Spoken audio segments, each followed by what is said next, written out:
One of the ones I wanted to ask about, because it was just notoriously kind of a fire drill, I guess, in terms of doing it, was Moonlighting, which was a show that, as I understand it, Glenn Caron, when he was doing it, was literally always 20 pages behind on every script. So could you talk about that? Yeah, Glenn, the show is brilliant, as you remember, but we had several problems. One was that Glenn, as a writer, as good as he is a last minute deadline kind of writer. It can't get it up until we're on the way. And that caused a lot of problems, not the least of which was we're supposed to be shooting in an airport today, and Glenn, on the way in, had this fabulous idea about something or other in a nightclub. Well, everybody's off shooting at the airport, and we got to pick everybody and move them into a nightclub. So the costs were horrendous as a result of that. Now, the scene, in all fairness, the scene in the nightclub was much better than the airport scene. I'm not saying he wrote brilliantly, absolutely brilliantly.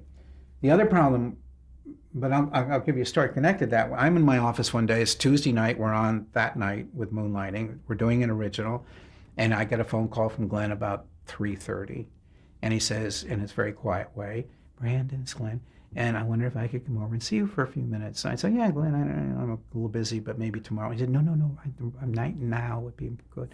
I said, "Okay, Glenn, come on." He comes over and he sits down. I said, "Glenn, what's going on? What's wrong?" He said, "Well, we just finished tonight's show and we're 8 minutes short." I said, "What?" He said, "Well, we're 8 minutes short." I said, "Glenn, we're going on in 4 hours. We're on the air, and you're 8 minutes short." And I said, "I can't run Smokey the Bear for miniseries in there. There's no public announcements that I can run for 8 minutes. How come?" "Well, when we edited it, it was a little too tight, and we had to chop things." And I said, I'm madly calling the administrative guy, saying, "What are we going to do? We got 8 minute hole on Tuesday night in an hour. What am I going to do?" And they're going, "We don't know what to do. We're going to call the news department. Maybe we'll put a news special and we're on the air literally in 4 hours, and in the East Coast." And I said, "Glenn, get out of here." So he gets out and he calls me from his car phone, and he says, "I was just thinking about on this problem on the way. What if we do this? What if we do a little scene in front of a curtain, and she's there and he's there, and he says this and she says that, and we go live in the East Coast, and then we'll do a tape repeat for the West Coast." And I'm going, "Great, do it." "Great, do it, Glenn."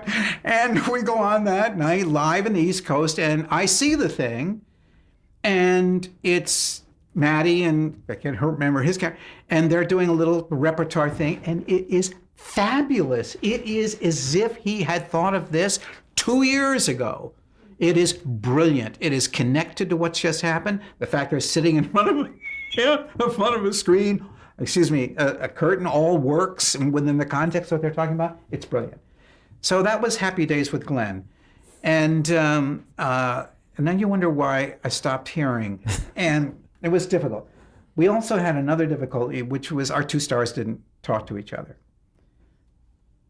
The most perfect example in the history of television of chemistry between two people on television, a show that's all about the chemistry between those two people, their relationship and how they interplay with each other, with two actors who always did it separately, never with each other.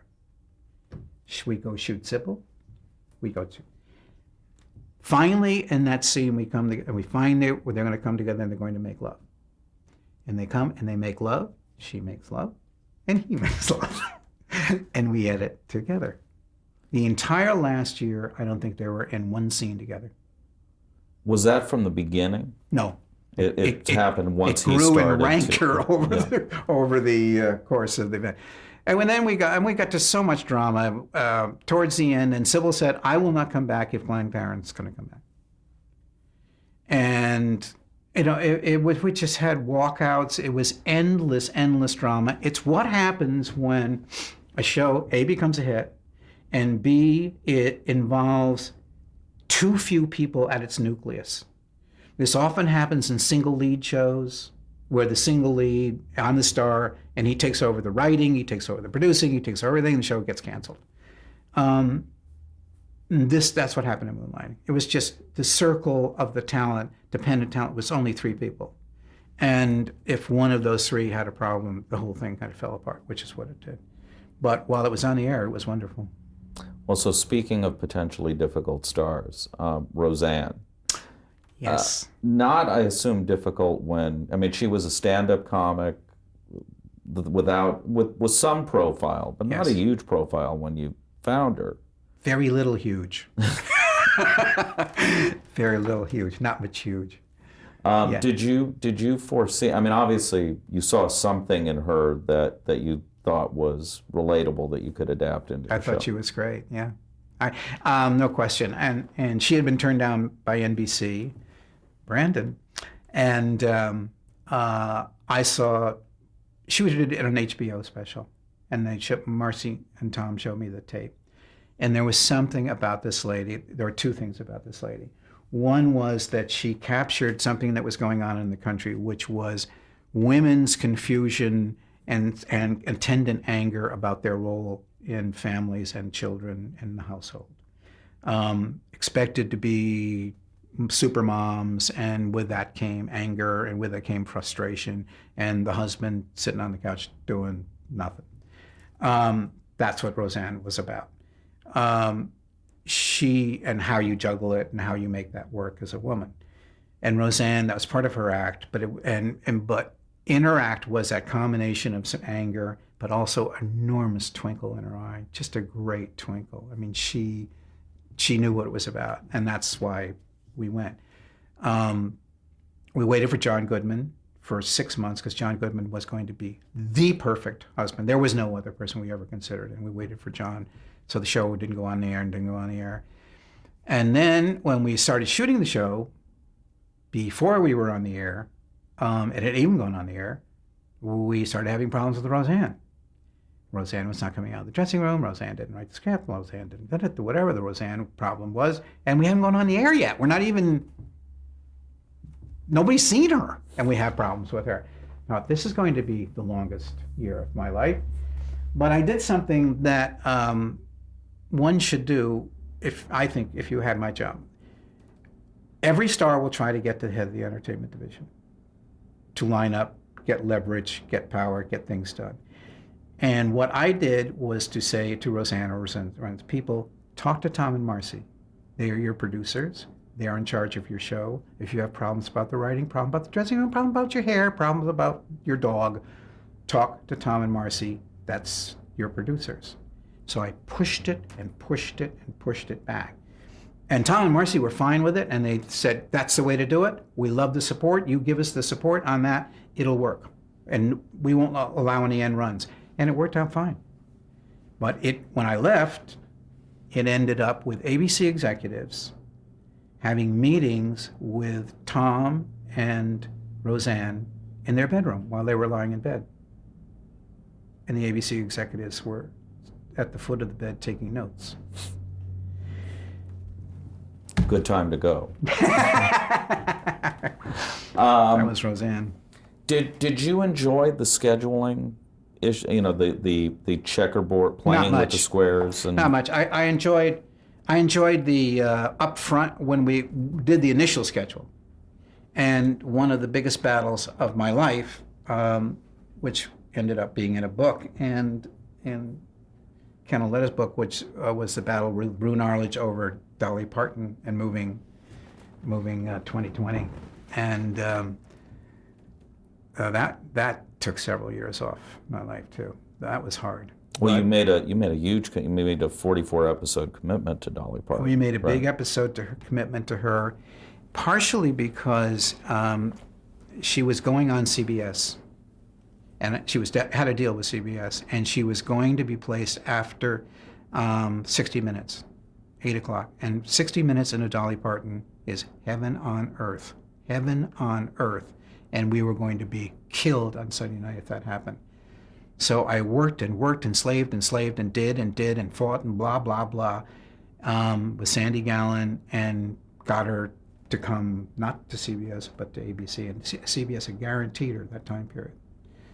And it was a long story. Anyway, I got her to come. I wanted to put her on a series on Sunday night, and without going through the whole thing, in order to do that, it required 2020 had to move from Friday night to Thursday, or Thursday night to Friday night. 2020 was going to be up against LA Law, a brand new show. I had seen the pilot. The pilot was brilliant. It was going to be a smash hit on NBC and destroy 2020. And we got into a huge brawl between the news division and the entertainment division about whether 2020 was going to move and allow Dolly to go where Dolly should go. And I finally won it, but I paid for it for years after that, because Harlech was so, and I loved Roon. I had a great relationship with Roon. He's a great showman, and I had great respect for him. But he was also a son of a bitch. And what he would do, so am I. He would, anything that was wrong with the news division, any problem he had, any contract, anything, he would say, it's all about that move to 2020. If I hadn't had that move with 2020, I could make this contract with Ted in 10 seconds. But he doesn't think we're interested in having good news. So I was the fall guy for Roon for a couple of years after that. It was pretty interesting. That's pretty funny. So you didn't enjoy playing around with the squares or any of that, were you? But the competition. I mean, one of the things about this job is you get a report card every day.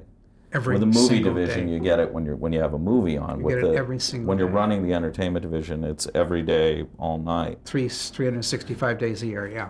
That's very hard. And it's interesting. I would walk in. I try not to call from. This is get the early morning ratings.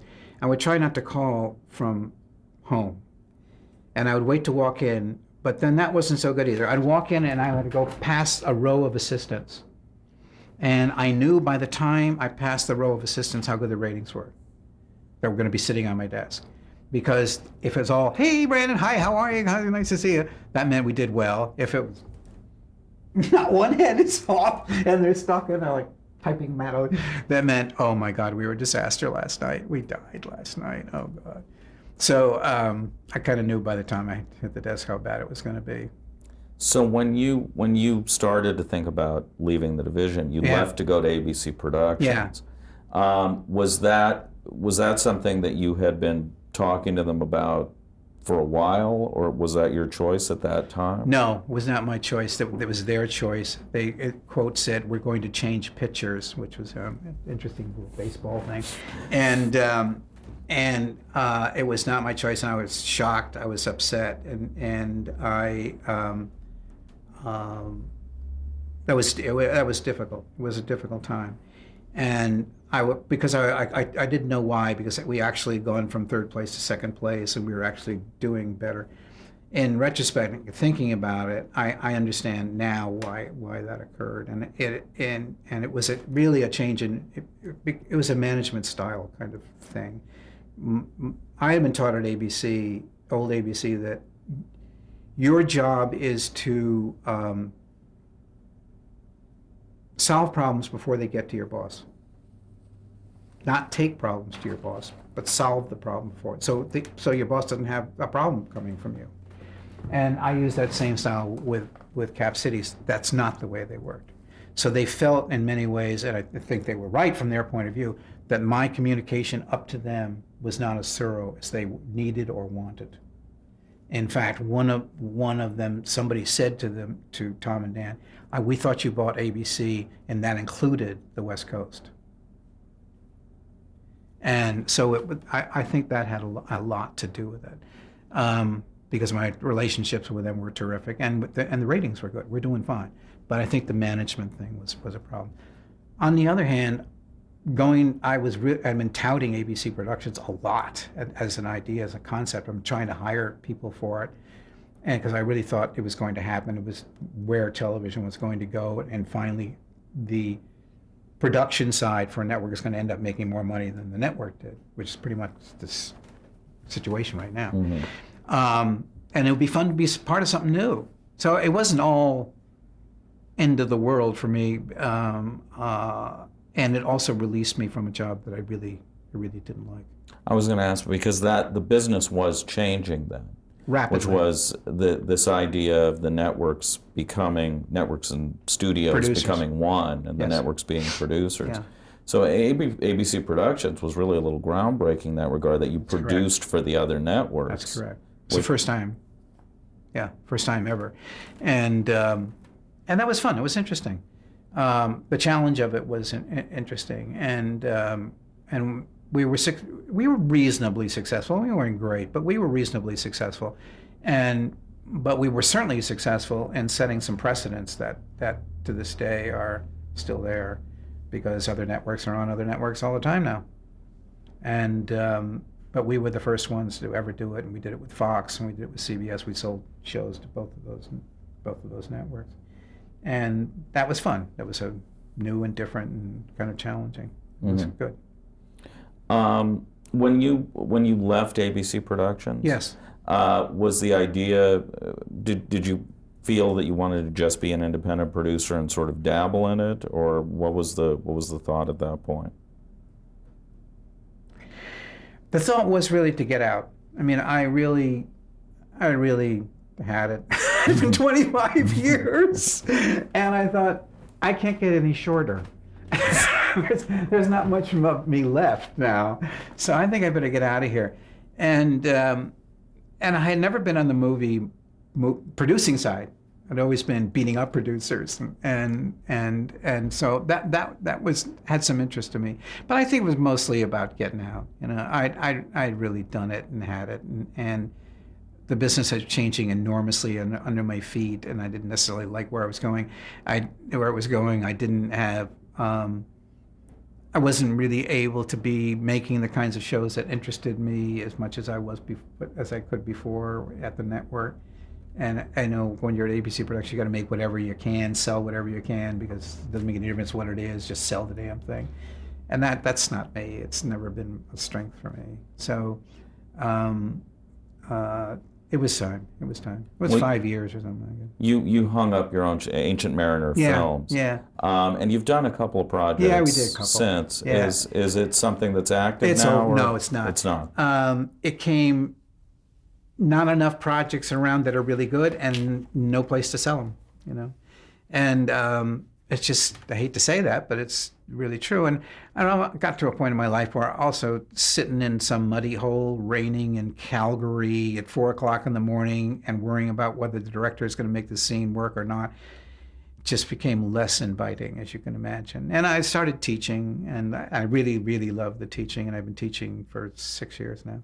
What do you tell, if you had to give you do, I assume, but if you had to give advice to your students about this career path, what do you tell them? I tell them the reason I teach is not to give them the skills to make $1 billion in a situation comedy, although I teach development. The reason it's interesting me to teach is that I get to talk to them a little bit about what I think is important in terms of themselves in television. And it's really two things that I talk about. I talk about the importance of having a sense of responsibility about what you put on television. That if you're privileged enough to be involved with a medium that's capable of reaching 100 million people, 132 million people, that you have a responsibility to that medium. You have a responsibility yourself and to the medium. And it's very important that you put on something that has meaning, that has import, and not just silly and stupid and meaningless fluff. It's not only important in terms of the responsibility to that you owe the audience, but also to yourself, because eventually you're going to wake up at 40 years old and look at yourself in the mirror, and you better look in the mirror and be happy with what you see. And if it's all been bullshit and nothing and crap, you're going to be a very upset human being. The other thing I talk to them about with equal weight is that your show should be about something. There should be meat to your shows. And not only in terms of is it important to the audience that they be about something, but they're also going to be important to you creatively. Unless you know what your show is truly about, you will never understand your show, and your show will wiggle and be and float all over the place. It'll never be a good show, never. So you need to know that. And finally, in terms of that, it also relates to being 40, that you need to be able to work on a show that's about something. If it's going to be interesting to you for 5 years, it may be on the air for 5 years. It better be about something, or you're going to get bored and you're going to leave that show. It's going to fail. So those are my two themes that I kind of pound into my students as much as I can, because it's what I did and who I am, and it's kind of important to me that they understand that from a thematic standpoint, and then it's up to them to execute it the way they want to execute it. But that's why I teach. That's it. Do you think about your own legacy in the business, or how you'd like people to look at your legacy in the business? I like to have them think of me as taller. But no.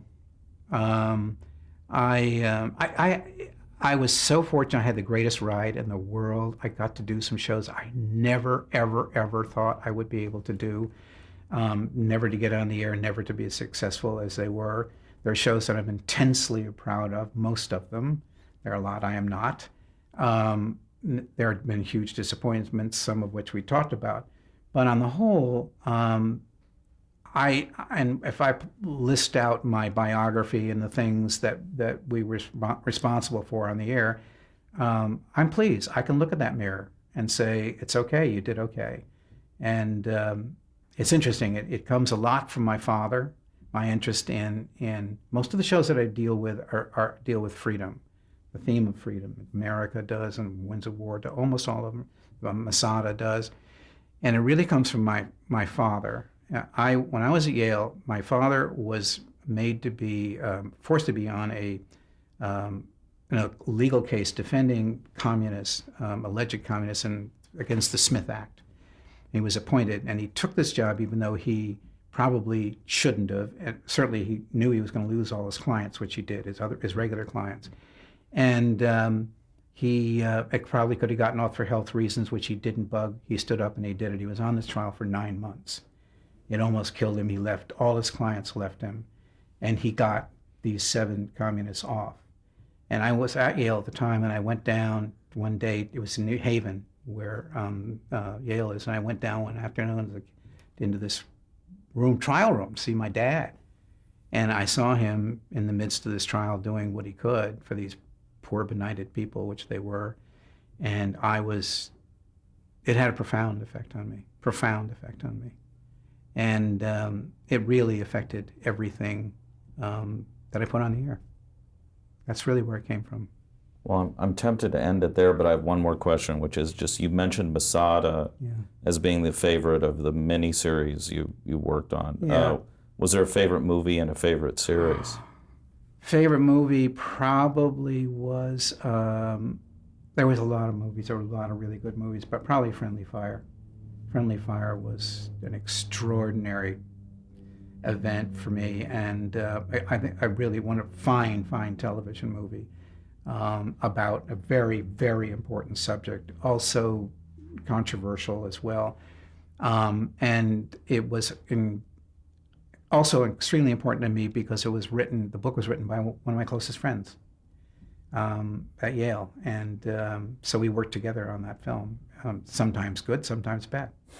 But it was a wonderful movie that did really, really well. And a series? Oh, it's hard to pick a series, you know. I think it really is. I mean, I think 30-something was really amazing, but where's my list? I mean, The Wonder Years was really a wonderful series as well. China Beach, I love China Beach. I'm sorry to prattle on, but it's hard. They're like my children. It's sort of hard to say. But some of those guys were really series that fit what I was talking about, my philosophy earlier, and what I just talked about in terms of what I'm trying to get across to my students. They fit that. And they were all successful, but they were all about something, and they were all important. They all made contributions, every one of them. Well, you mentioned, they didn't come up, but you made the deal with, the 10-series deal with Bochco yeah. at ABC. Yeah. And then weren't there for a lot of what followed, but you made, Doogie Howser, that was fun. Yeah. Yeah. Hooperman, I guess, Hooperman, was yeah, his. Hooperman was great. Yeah. But what was it about him that you had that? I mean, 10 series for anybody is if you make Nuts. 2 decent ones out of it. It's nuts. The Bochco deal was made. I made several deals at ABC in order to prove to the community that we have gone from certain producers who produce kind of schlocky stuff to guys who are producing quality stuff. And to build some awareness that this is a home where you can come with a new idea, a fresh idea, and you will be heard because these are the kinds of creative people we want to work with. Made a deal with Mike Nichols, who did a comedy for us. Bochco. I put Lucille Ball back on the air, even though I didn't have a lot of faith that was going to work. But it was for ABC at that point in its doldrums to say we've got Lucille Ball. It's pretty good news. So there were series of things like that I did in order to give ABC a different context than from what it had. People weren't coming there. They didn't like what they saw on the air. I'm talking about creative people. They didn't like what they saw on the air, and they felt that Aaron Spelling had a stranglehold on it. And to a great extent, he did. So we were stuck. I'm looking at a blank slate, and I think, how am I going to get people, the best talented people here? So that's what I was doing. And it was known as Aaron's Broadcasting Company at the time. It was. And when I made that announcement that it is no longer Aaron Spelling's Broadcasting Company, I knew perfectly well what I was saying. I knew Aaron was going to be pissed beyond comprehension, but I also knew that the community was going to be glad to hear it, and the community was going to say, maybe we can take this crazy idea to ABC. Maybe we can get on the air now. And I knew it was going to be offensive to Aaron, but I was trying to get a network on a different path. That's why I said it, and I knew what I was doing when I said it. And I also knew that the community absolutely felt that it was true. It was Aaron Spelling's name. Okay. Just did. Done? Anything? Okay. I can't think of anything else. You want to vamp on something? Yeah. To its potential.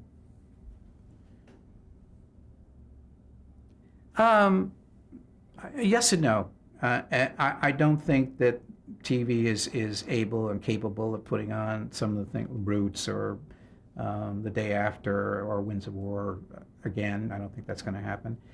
On the other hand, I think the general quality of the writing in television now, general quality, is better than it used to be.